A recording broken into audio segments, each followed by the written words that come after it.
On this, the second anniversary of the Grenfell fire. While there are still many unanswered questions and the wait for justice goes on, today was about paying tribute to the 72 people who died. A day of remembrance and reflection. In a moment, we'll go live to North Kensington, where a vigil is being held shortly.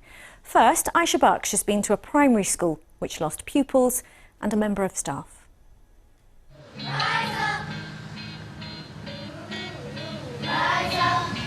These school children lost friends, neighbours and one of their teachers in the Grenfell Tower fire.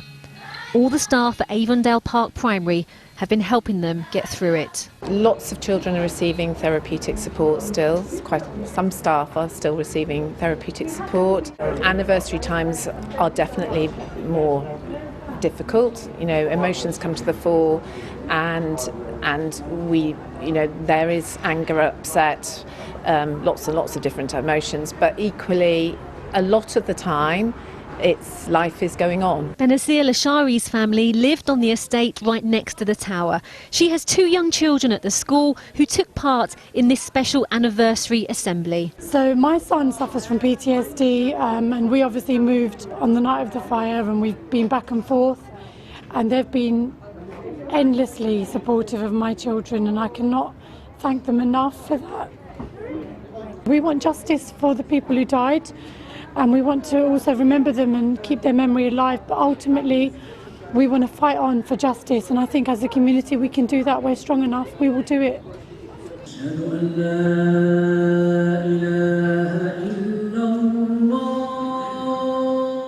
Over at the nearby Al-Manar Mosque, special prayers were said.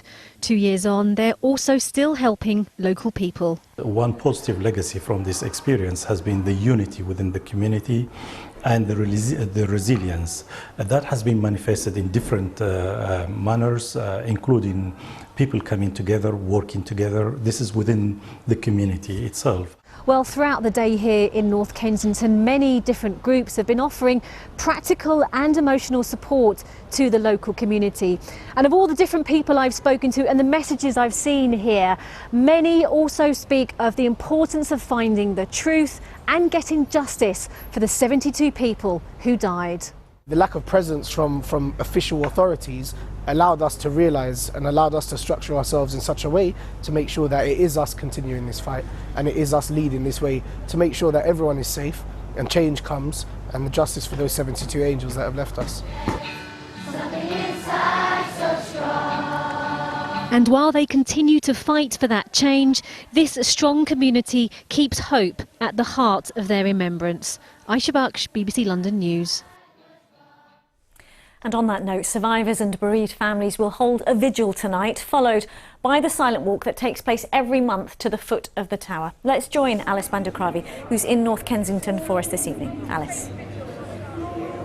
Riz, the commemoration of the events that happened 2 years ago is really this morning at about 1 o'clock. Victims, families came and set off lots of green balloons at the foot of Grenfell Tower, and as we speak, a private ceremony has just become, a wreath-laying ceremony has just begun for those who want to remember the people that they lost. Of course, members of the public are also joining in here. Lots of green is being worn, green, the colour that's been adopted by this community to remember Grenfell. And of course, the memory of that night still is very vivid for those who lived through it. Caroline Davis has been speaking to some of them. On a wet day in June, I met Willie Thompson, 2 years on from the Grenfell Tower fire. This was my regular for years. I don't come that often because of Grenfell. There's a view of Grenfell here, but sometimes I find it slightly cathartic to sit here and just look and pray. I sometimes sit here and wonder what the view was, how bad it really looked from here on the night. Looking up and seeing people in their windows screaming, using their phones as lights. Believe me, that's something nobody ever wants to see again. Before the fire, Willie lived on the 8th floor of the tower. Grenfell Tower, I used to look upon it as our vertical village. We had everything. We some wonderful, wonderful, wonderful people in there. We still have some wonderful people that came out of there. But 72 people that didn't. Willie is just one of the survivors. Muna and Turafat's children used to play together, but the experience of surviving the fire brought them closer. It didn't take us long to be close with anyone, because the only person or people you feel secure with the people you found from Grenfell. When we had our emergency accommodation, the next morning at the breakfast, we're just looking for anyone who is from Grenfell. So we just hug, cry, and we start our relationship from there. And the two friends have found strength in each other. We're like sisters. Yeah. Yes, we become very close. We do stuff together.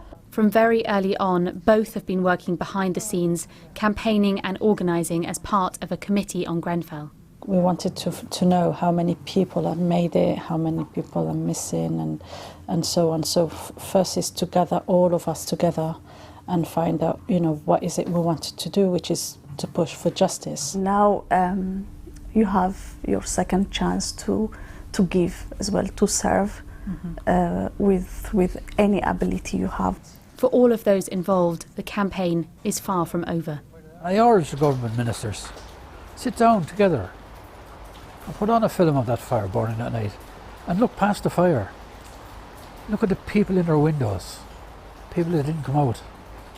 And then tell me that you can't go ahead and make the rest of Britain safe. We will follow that government, whoever's sitting down there, whoever's in Parliament. We will be at their door. Well, I'm joined here this evening by Gareth Beaton from the Fire Brigades Union. Lots of firefighters here this evening. You were in fact here on this day 2 years ago. Yes, I was. I came to support the firefighters, the Fire Brigades Union members. Many attended the incident over a long period of days. Over 1,000 firefighters from London and surrounding counties attended the fire on that day, and I came as my role as a Fire Brigade Union official to support the firefighters that were here. And how would you say they have lived the last 2 years? Well, they've had to live it. Some of them being called to the public inquiry, have had to give evidence to the Operation North Fleet by the Metropolitan Police, and they've had to relive it over again. And as FBU, we've been core participants in the inquiry and been at the inquiry with all the firefighters that attended the fire and supported them to reliving it again within the inquiry. There's a sense here, obviously from the community, of frustration that there is now a lull in the inquiry, a sense of frustration that questions haven't been answered. Is that also felt amongst your members? Yes, it is, and the Fire Brigades Union, we've launched a campaign today, Never Again. There are still over 300 tower blocks around the country with flammable cladding on it, and we won't rest as a trade union until there is justice for the residents of Grenfell Tower. Gareth Beaton, thanks very much for that. As well as the wreath laying service, which is happening as we speak behind me, there will also be a vigil shortly, a multi-faith vigil, and then a silent walk. The silent walks, of course, have been happening every month pretty much since the fire, but this evening's silent walk will be particularly poignant, exactly 2 years after the event. OK, Alice from North Kensington, thank you. Remembering Grenfell 2 years on.